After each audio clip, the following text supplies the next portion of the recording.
wuxuu yiri anigu waxaan ahay Falastiini waxaan ka imiday laakiin Suuriya waa la idulmiyay waa la dhibaateeyay dhibaata ay haysata uu calaalay wuxuu waxaan cuno ma haysto meelan diga ma haysto iyo caawi waan ku shaqeynayaa maqaayada kala shaqeynayaa mid caruurtaada kamid iga soo qaad iyo caawi waa la idulmiyay waan dulmanahay odaygu u tacaatufay wuu u naxay cuntuu siiyay lacag buu siiyay dhar buu u soo iibiyay gurigiisa boqolka siiyay xataa uu gurigeyga ila deganow maqaayadana igala shaqeey isla gurigiisu ninkan qolka siiyo wuxuu gurigeyga deganow fuaadkii dadka qaar qofku markuu qof xun yahay doo shaydaan oo ibliis ama bahagaagayaba ama asxaan u samee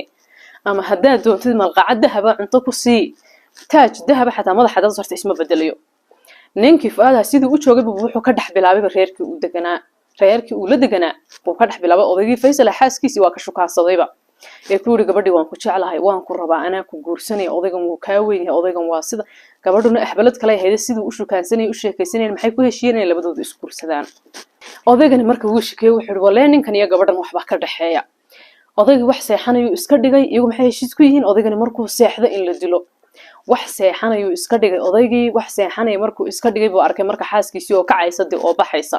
oo ninkii inta uu tagta dhig rabta kaalay ninkii de wuu seexday odaygii aan dilno gabadhii way kacday markay tartiib u kacday buu isagana ka daba kacay odaygii iyadu ma oga marka wuu kacay albaabka agtiisa meelahan oo kale uu ku dhuuntay waxa aragtay gabadhii oo sii galaysa ninkan qolkiisa gabadhii ninka qolkiisa sii galaysa markuu arkay buu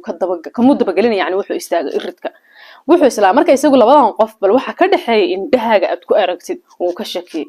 wuxuu ba arkay isagoo loo tashanayaba wuu hurdaa aawi mindidii iyo wixii lugahan qabanayay adiguna waa inaad tan ugu dhufataa waxaan ku dhufo adiguna ku dhufo ha cabsanin maxay iska dhig odaygii markaasuu buu yiri yaa weyli waxaan isleeyahayba xaaskaagu